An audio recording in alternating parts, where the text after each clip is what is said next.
Hola amigos y amigas, bienvenidos, bienvenidas a vuestro canal, Cuéntame al oído, donde vais a poder disfrutar de cuentos y relatos de distintos géneros que os van a emocionar, relajar y hacer soñar.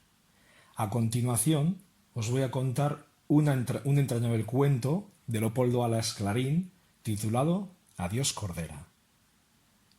Eran tres, siempre los tres, Rosa, Pinín y la Cordera. El prado somonte era un recorte triangular de terciopelo verde tendido, como una colgadura, cuesta abajo por la loma. Uno de sus ángulos, el inferior, lo despuntaba el camino de hierro de Oviedo a Gijón. Un palo del telégrafo, plantado allí como pendón de conquista, con sus jícaras blancas y sus alambres paralelos, a derecha e izquierda, representaba para Rosa y Pinín el ancho mundo desconocido, misterioso, temible, eternamente ignorado. Pinín, después de pensarlo mucho, cuando a fuerza de ver días y días el poste tranquilo, inofensivo, campechano, con ganas, sin duda, de aclimatarse en la aldea y parecerse todo lo posible a un árbol seco. Fue atreviéndose con él, llevó la confianza al extremo de abrazarse al leño y trepar hasta cerca de los alambres, pero nunca llegaba a tocar la porcelana de arriba, que le recordaba las jícaras que había visto en el rectoral de Puao. Al verse tan cerca del misterio sagrado, le acometía un pánico de respeto y se dejaba resbalar deprisa hasta tropezar con los pies en el césped. Rosa, menos audaz, pero más enamorada de lo desconocido, se contentaba con arrimar el oído al palo del telégrafo, y minutos y hasta cuartos de hora pasaba escuchando los formidables rumores metálicos que el viento arrancaba a las fibras del pino seco en contacto con el alambre. Aquellas vibraciones, a veces intensas como las del diapasón, que aplicado al oído parece que quema con su vertiginoso latir, eran para Rosa los papeles que pasaban, las cartas que se escribían por los hilos, el lenguaje incomprensible que lo ignorado hablaba con lo ignorado. Ella no tenía curiosidad por entender lo que los de allá, tan lejos, decían a los del otro extremo del mundo. ¿Qué le importaba? Su interés estaba en el ruido por el ruido mismo, por su timbre y su misterio. La Cordera, mucho más formal que sus compañeros, verdad es que relativamente, de edad también mucho más madura, se abstenía de toda comunicación con el mundo civilizado y miraba de lejos el palo del telégrafo como lo que era para ella efectivamente, como cosa muerta, inútil, que no le servía siquiera para rascarse.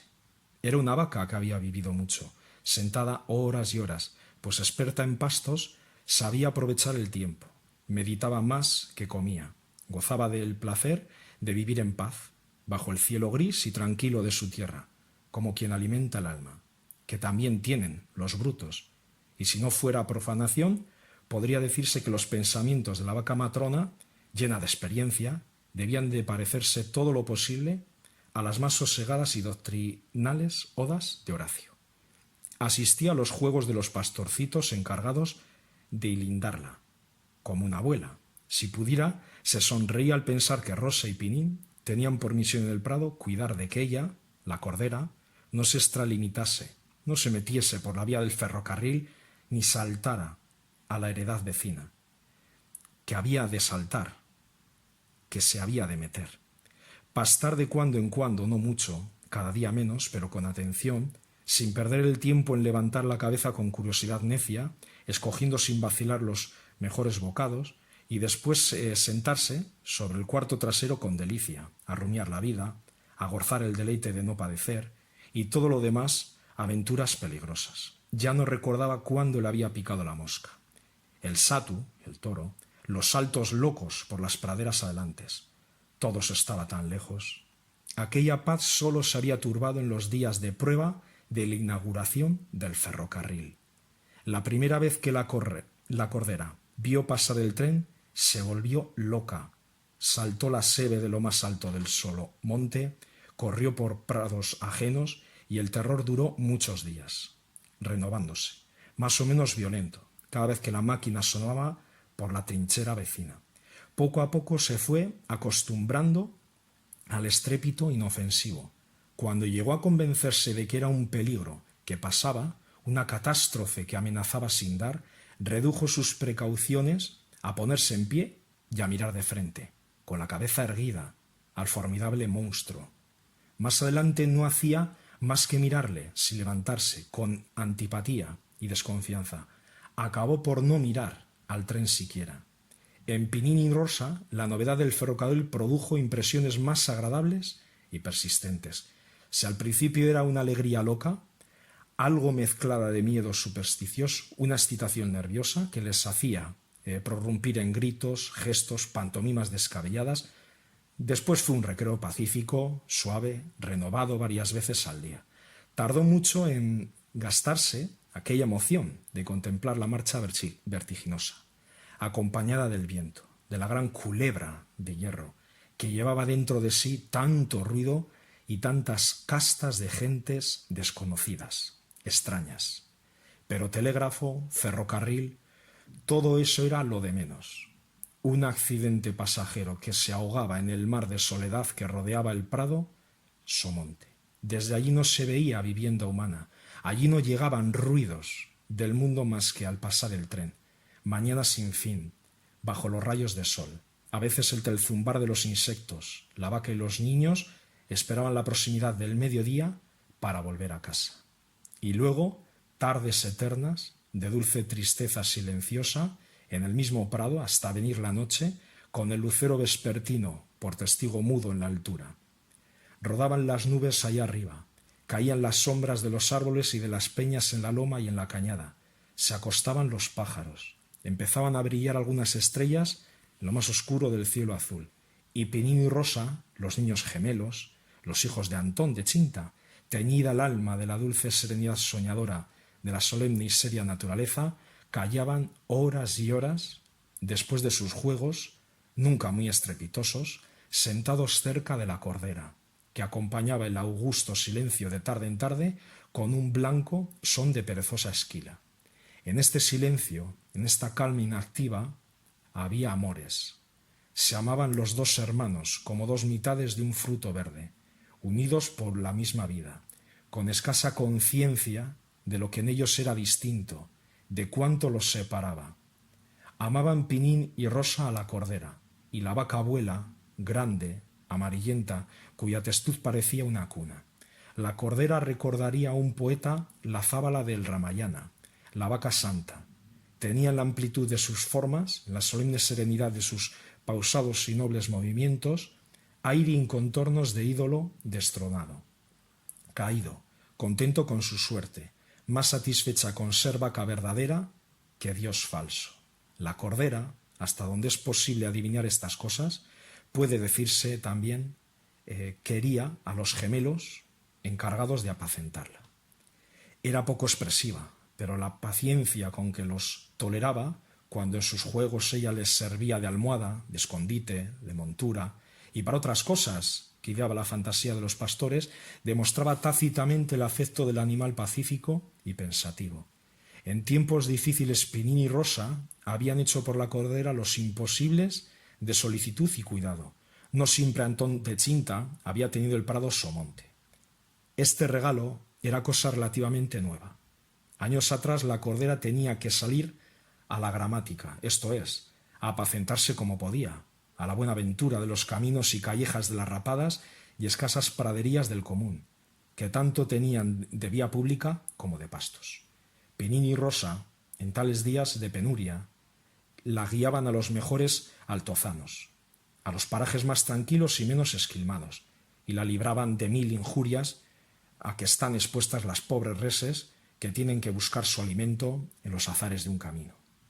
En los días de hambre, en el establo, cuando el heno escaseaba y el narvaso para estar al lecho caliente de la vaca faltaba también, a Rosa y a Pinín debía la cordera 1000 industrias que le hacían más suave la miseria.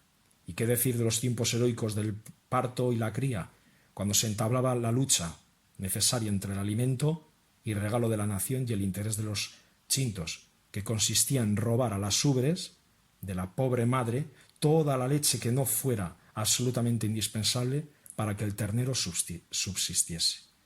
Rosa y Pinín, en tal conflicto, siempre estaban de parte de la cordera, y en cuanto había ocasión, a escondidas, soltaban el recental, que, ciego y como loco, atestaradas contra todo, corría a buscar el amparo de la madre, que le albergaba bajo su vientre, volviendo la cabeza agradecida y solícita, diciendo a su manera: «Dejad a los niños y a los recentales que vengan a mí». Estos recuerdos, estos lazos, son de los que no se olvida. Añádese a todo que la cordera tenía la mejor pasta de vaca sufrida del mundo. Cuando se veía emparejada bajo el yugo con cualquier compañera, fiel a la gamella, sabía meter su voluntad a la ajena, y horas se la veía con la cerviz inclinada, la cabeza torcida, en incómoda postura, velando en pie mientras la pareja dormía en tierra. Antón de Chinta comprendió que había nacido para pobre cuando palpó la imposibilidad de cumplir aquel sueño dorado suyo de tener un corral propio con 2 yuntas por lo menos. Llegó, gracias a 1000 ahorros, que eran mares de sudor y purgatorios de privaciones, llegó a la primera vaca, la cordera, y no pasó de ahí. Antes de poder comprar la segunda se vio obligado, para pagar atrasos al amo, el dueño de la casería que llevaba en renta, a llevar al mercado a aquel pedazo de sus entrañas, la cordera, el amo de sus hijos, el amor de sus hijos. Chinta había muerto a los 2 años de tener la cordera en casa. Y el establo y la cama del matrimonio estaban pared por medio, llamando pared a un tejido de ramas, de castaño y de cañas de maíz. Ya Chinta, musa de la economía en aquel hogar miserable, había muerto mirando a la vaca por un boquete del destrozado tabique de ramaje, señalándola como salvación de la familia. «Cuidadla, es vuestro sustento», parecían decir los ojos de la pobre moribunda, que murió extenuada de hambre y de trabajo. El amor de los gemelos se había concentrado en la cordera, el regazo, que tiene su cariño especial, que el padre no puede reemplazar. Estaba el calor de la vaca, en el establo y allá en el somonte. Todo esto lo comprendía Antón a su manera, confusamente. De la venta necesaria no había que decir palabra a los ñeños. Un sábado de julio, al ser de día, de mal humor, Antón echó a andar hacia Gijón, llevando la cordera por delante, sin más atavío que el collar de esquila. Pinín y Rosa dormían. Otros días había que despertarlos a azotes. El padre los dejó tranquilos. Al levantarse, se encontraron sin la cordera. Sin duda, mío pa la había llevado al sato. No cabía otra conjetura. Pinín y Rosa opinaban que la vaca iba de mala gana.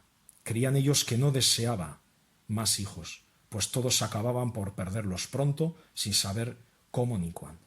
Al oscurecer, Antón y la cordera entraban por la corrada mohínos, cansados y cubiertos de polvo. El padre no dio explicaciones, pero los hijos adivinaron el peligro. No había vendido porque nadie había querido llegar al precio que a él se le había puesto en la cabeza. Era excesivo, un sofisma del cariño.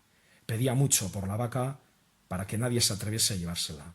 Los que se habían acercado a intentar fortuna se habían alejado pronto, echando pestes de aquel hombre que miraba con ojos de rencor y desafío al que osaba insistir en acercarse al precio fijo en el que él se abroquelaba. Hasta el último momento del mercado estuvo Antón de Chinta en el humedal, dando plazo a la fatalidad. No se dirá, pensaba, que yo no quiero vender, son ellos que no me pagan la cordera en lo que vale. Y por fin, suspirando, si no satisfecho, con cierto consuelo, volvió a emprender el camino por la carretera de Candás. Adelante, entre la confusión y el ruido de cerdos y novillos, bueyes y vacas, que los aldeanos de muchas parroquias del contorno conducían con mayor o menor trabajo, según eran de antiguo las relaciones entre dueños y bestias. En el Natahoyo, en el cruce de 2 caminos, todavía estuvo expuesto el de Chinta a quedarse sin la cordera. Un vecino de Carrió, que le había rondado todo el día ofreciéndole pocos duros menos de los que pedía, le dio el último ataque, algo borracho. El de Carrió subía, luchando entre la codicia y el capricho de llevar la vaca. Antón como una roca. Llegaron a tener las manos enlazadas, parados en medio de la carretera, interrumpiendo el paso. Por fin la codicia pudo más. El pico de los 50 los separó como un abismo. Se soltaron las manos. Cada cual tiró por su lado. Antón, por una calleja que desde madreselvas que aún no florecían y zarzamoras en flor, le condujo hasta su casa. Desde aquel día en que adivinaron el peligro, Pinín y Rosa no sosegaron. A media semana se personó el mayordomo en el corral de Antón. Era otro aldeano de la misma parroquia, de malas pulgas, cruel con los caseros atrasados. Antón, que no admitía reprimendas, se puso lívido ante las amenazas de desahucio. El amo no esperaba más. Bueno, vendería la vaca a vil precio por una merienda. Había que pagar o quedarse en la calle. El sábado inmediato acompañó al humedal Pinín a su padre. El niño miraba con horror a los contratistas de carne, que eran los tiranos del mercado. La cordera fue comprada en su justo precio por un rematante de Castilla. Se le hizo una señal en la piel y volvió a su establo de Puau, ya vendida, ajena, tañiendo tristemente la esquila. Detrás caminaban Antón de Chinta, taciturno, y Pinín, con ojos como puños. Rosa, al saber la venta, se abrazó al testuz de la cordera, que inclinaba la cabeza a las caricias como al yugo. Se iba la vieja, pensaba con el alma destrozada Antón el huraño. Ella será una bestia, pero sus hijos no tenían otra madre ni otra abuela. Aquellos días en el pasto, en la verdura del somonte, el silencio era fúnebre. La cordera, que ignoraba su arte, descansaba y pacía como siempre. Subespecie a eternitatis, como descansaría y comería un minuto antes de que el brutal porrazo la derribase muerta. Pero Rosa y Pinín yacían desolados, tendidos sobre la hierba, inútil en adelante. Miraban con rencor los trenes que pasaban, los alambres del telégrafo. Era aquel mundo desconocido, tan lejos de ellos por un lado y por otro, el que les llevaba su cordera. El viernes, al oscurecer, fue la despedida. Vino un encargado del rematante de Castilla por la res. Pagó. Bebieron un trago Antón y el comisionado y se sacó a la quintana la cordera. Antón había apurado la botella. Estaba exaltado. El peso del dinero en el bolsillo le animaba también. Quería aturdirse. Hablaba mucho. Alababa las excelencias de la vaca. El otro sonreía, porque las alabanzas de Antón eran impertinentes. ¿Qué daba la res tanto y tantos jarros de leche? ¿Que era noble en el yugo, fuerte con la carga? ¿Y qué? Si dentro de pocos días había de estar reducida a chuletas y otros bocados suculentos. Antón no quería imaginar esto. Se la figuraba viva, trabajando, sirviendo a otro lavador, olvidada de él y de sus hijos, pero viva, feliz. Pinín y Rosa, sentados sobre el montón de Cucho, recuerdo para ellos sentimental de la cordera y de los propios afanes, unidos por las manos, miraban al enemigo con ojos de espanto. En el supremo instante se arrojaron sobre su amiga. Besos, abrazos, hubo de todo. No podían separarse de ella. Antón, agotada de pronto la excitación del vino, cayó como en un marasmo. Cruzó los brazos y entró en el corral oscuro.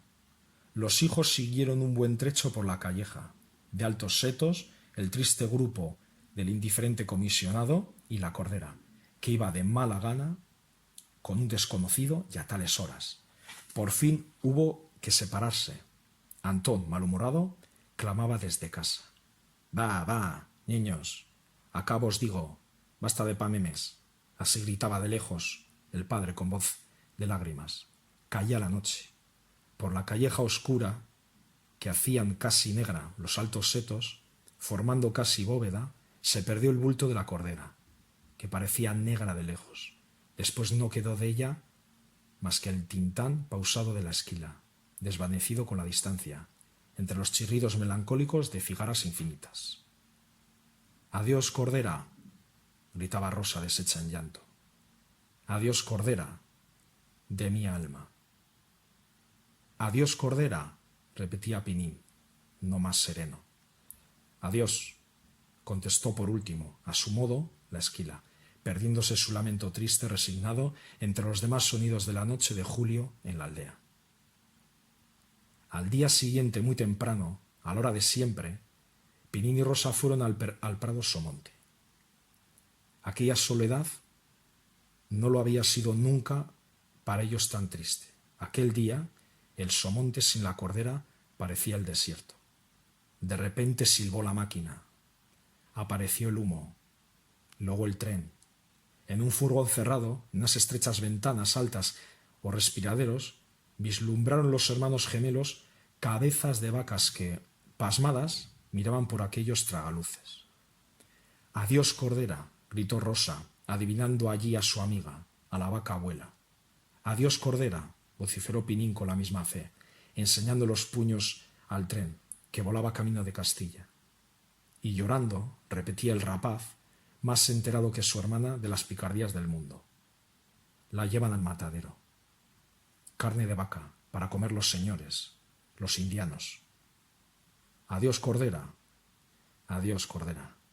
Y Rosa y Pinín miraban con rencor la vía, el telégrafo, los símbolos de aquel mundo enemigo que les arrebataba, que les devoraba a su compañera de tantas soledades, de tantas ternuras silenciosas, para sus apetitos, para convertirla en manjares de ricos glotones. Adiós, Cordera. Adiós, Cordera. Pasaron muchos años. Pinín se hizo mozo y se lo llevó el rey. Ardía la guerra carlista. Antón de Chinta era casero de un cacique de los vencidos. No hubo influencia para declarar a Pinín inútil, que por ser era como un roble. Y una tarde triste de octubre, Rosa en el prado Somonte, sola, esperaba el paso del tren correo de Gijón, que le llevaba a sus únicos amores, su hermano. Silbó a lo lejos la máquina, apareció el tren en la trinchera, pasó como un relámpago. Rosa, casi metida por las ruedas, pudo ver un instante, en un coche de tercera, multitud de cabezas de pobres quintos que gritaban, gesticulaban, saludando a los árboles, al suelo, a los campos, a toda la patria familiar, a la pequeña, que dejaban para ir a morir en las luchas fratricidas de la patria grande al servicio de un rey y de unas ideas que no conocían. Pinín, con medio cuerpo fuera de una ventanilla, tendió los brazos a su hermana. Casi se tocaron. Y Rosa pudo oír, entre el estrépito de las ruedas y la gritería de los reclutas, la voz distinta de su hermano, que sollozaba exclamando, como inspirado por un recuerdo de dolor ajeno. Adiós, Rosa. Adiós, Cordera. Adiós, Pinín. Pinín de mi alma. Allá iba, como la otra, como la vaca abuela, se lo llevaba el mundo. Carne de vaca para los glotones, para los indianos, carne de su alma, carne de cañón para las locuras del mundo, para las ambiciones ajenas. Entre confusiones de dolor y de ideas, pensaba así la pobre hermana, viendo el tren perderse a lo lejos, silbando triste, con silbidos que repercutían los castaños, las vegas y los peñascos. Qué sola se quedaba. Ahora sí, que era un desierto el prado Somonte. Adiós, Pinín. Adiós, Cordera. Con qué odio miraba Rosa la vía manchada de carbones apagados. Con qué ira los alambres del telégrafo. Oh, bien hacía la Cordera en no acercarse. Aquello era el mundo, lo desconocido, que se lo llevaba todo. Y sin pensarlo, Rosa apoyó la cabeza sobre el palo clavado como un pendón en la punta del Somonte. El viento cantaba en las entrañas del pino seco su canción metálica. Ahora ya lo comprendía Rosa. Era canción de lágrimas, de abandono, de soledad, de muerte. En las vibraciones rápidas como quejidos creía oír, muy lejana, la voz que sollozaba por la vía adelante. Adiós, Rosa. Adiós, Cordera. Espero que os haya gustado mucho este cuento. A mí la verdad que me emocionó mucho cuando era muy pequeño. Os propongo que me pongáis en comentarios relatos o cuentos que queréis escuchar en este canal. Todas las semanas vais a poder escuchar una nueva historia. Hasta luego, amigos y amigas.